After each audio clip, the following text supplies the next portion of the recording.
ఈరోజు నా కేసులో మళ్ళీ నా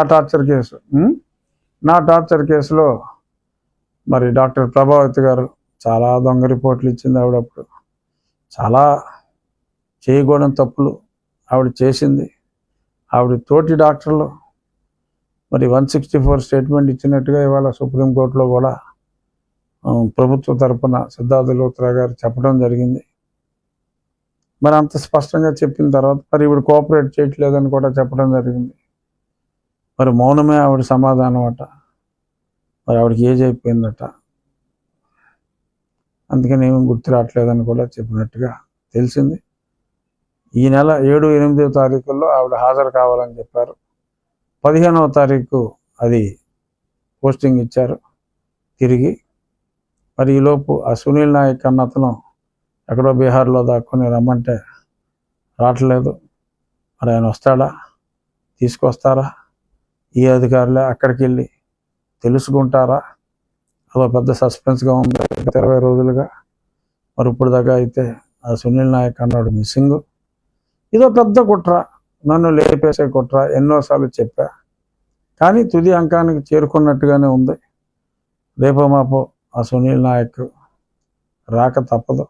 నన్ను కొట్టినప్పుడు పక్కనే గదిలో ఉన్నా అంట. వేరే వాళ్ళు అడిగితే నీకేంటి పని, ఎల్లు, ఇది పెద్దవాళ్ళు ఎవరు అని చెప్పి పంపేశా అంట. చూద్దాం, ప్రభావతి గారు ఇప్పటికైనా మరి ఆవిడ తప్పు ఆవిడ తెలుసుకుని మరి నిజం చెప్తారో, నిజం చెప్పలేదని కోర్టు తెలుసుకునేలాగా చేస్తారో. మరి అన్నిటికీ 1వ లెవెల్లో ఉన్న A1 సునీల్ కుమార్ ఈ మధ్య కొంచెం సైలెంట్ అయ్యాడా? ఏదో వాళ్ళతో వీళ్ళతో మాట్లాడించి, అక్కడ ప్రవీణ్ కుమార్తో మాట్లాడించి, వీళ్ళతో మాట్లాడించి, మా సునీలు అది ఇది అని చెప్పి కొంచెం హడావుడి ఎక్కువగా ఉంది. సరే పర్వాలేదు, మళ్ళీ హడావుడి చేసుకున్నా ఇబ్బంది ఏమీ లేదు. ఏసీబీ కేసు అయితే అది నడుస్తుంది. చూద్దాం. చాలామంది అడుగుతారు నన్ను, ఏంటి ఇంత ఆలస్యం ఇంకా సునీల్ కుమార్ గురించి అని. వేరే కేసులో ఆయన సస్పెండ్ అయ్యాడు, ఈ కేసులో కాకపోయినా మరి నిదానంగా ఇన్వెస్టిగేషన్ అయితే సజావుగానే కాస్త నిదానంగా జరుగుతుంది.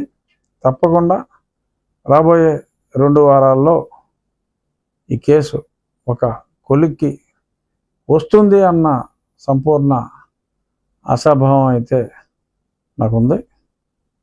చూద్దాం, ప్రభావతి గారు నిజమే చెప్తారో అబద్ధమే చెప్తారో, నోరే విప్పరో, సునీల్ నాయక్ గారు వచ్చి ఏం చెప్తాడు. అలాగే వివేక్ యాదవ్ గారిని కూడా అప్పుడు కలెక్టర్ లెటర్ కూడా రాశాడు. ఆయన డాక్టర్లందరినీ అందుబాటులో ఉంచాలని. ఎప్పుడు కూడా ఇటువంటి కేసుల్లో కలెక్టర్ లెటర్ రాయటం ఉండదు. మరి ఆయన్ని పిలిచారో లేదో, పిలిస్తే ఎప్పుడు పిలుస్తారో తెలియదు. బహుశా అది కూడా చూద్దాం. డెఫినెట్గా కేసు నడుస్తుంది.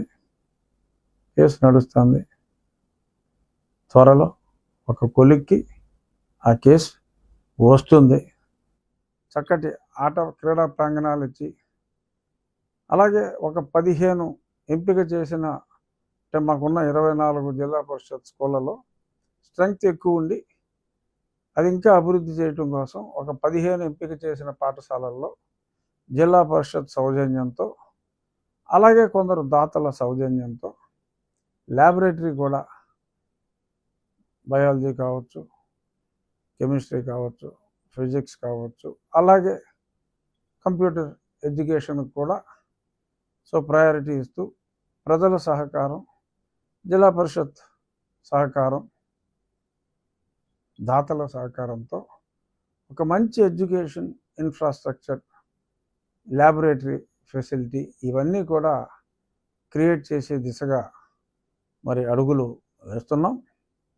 అది కూడా రాబోయే 3 నెలల్లో, అంటే మళ్ళీ సమ్మర్ హాలిడేస్ తర్వాత పాఠశాలలు ప్రారంభమయ్యే నాటికి చక్కటి ల్యాబొరేటరీ ఫెసిలిటీస్ ఒక 15 స్కూళ్ళలో ప్రారంభించే విధంగా ఆ ప్రణాళికలు రచించడం జరిగింది. ఇక హెల్త్ ప్రయారిటీ, అది ఎవరో మరి ఇప్పుడు అందులోనూ ఈ చేపల చెరువుల వ్యర్థాలు కలపకుండా ఉండటం కోసం మంచినీరులో చాలా తీవ్రమైన చర్యలే మేము చేపట్టడం జరిగింది. కొంత మరి చేపల చెరువులు రైతులు విచ్చలవిడిగా ఇన్నాళ్ళు వ్యవసాయం చేసి కాస్త అసంతృప్తికి వీడెవడరా బాబు, ఇలాగా మనసు వచ్చినట్టు మనం ఉంటే మీ 10 మంది బతకటం కాదు, 1,00,000 మంది చక్కటి ఆరోగ్యంతో ఉండాలి.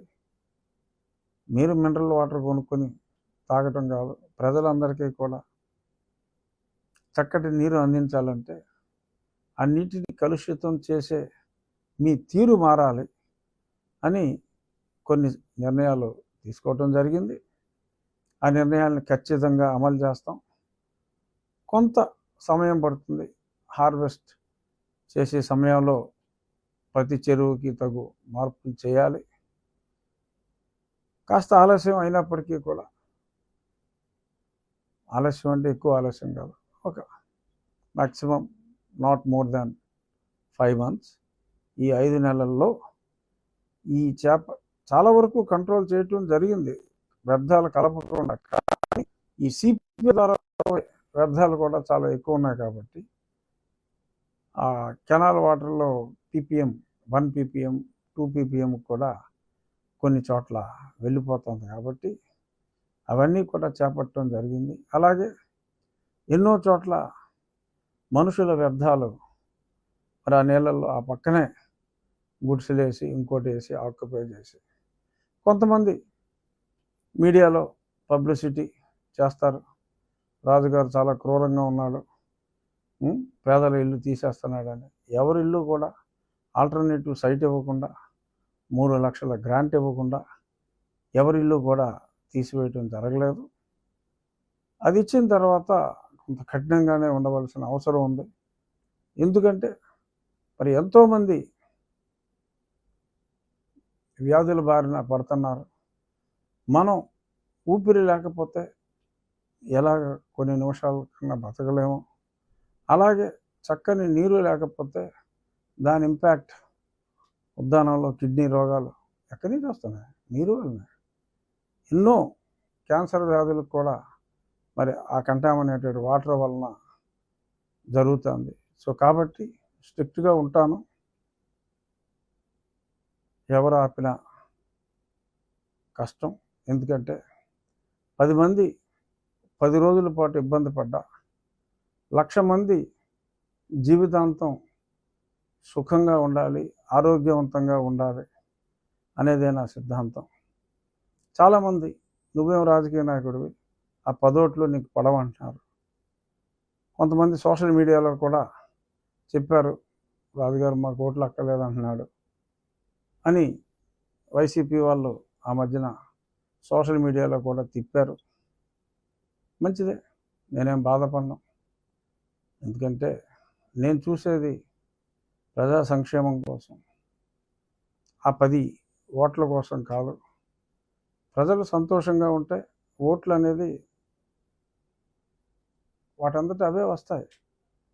కానీ చాలామంది ట్రోల్ చేస్తున్నారు కాబట్టి రాజుగారు ఇలా మాట్లాడాడు, మీరు నాకు ఓటు వేయకపోయినా పర్లేదు అన్నాడు. నేను ఆ ఉద్దేశంలో కాదు. మీకు ఓటు వెయ్యం అని అంటే పర్వాలేదు, మీరు ఆ కొద్దిమంది ఓటు వేయకపోయినా నేను పర్వాలేదు అన్నది. ఎందుకంటే ప్రజల సంక్షేమం గురించి, లక్షల ప్రజల సంక్షేమం గురించి కొన్ని వందల మంది కొద్ది రోజుల పాటు ఇబ్బంది పడితే దానివల్ల సమాజానికి మంచి జరుగుతుంది.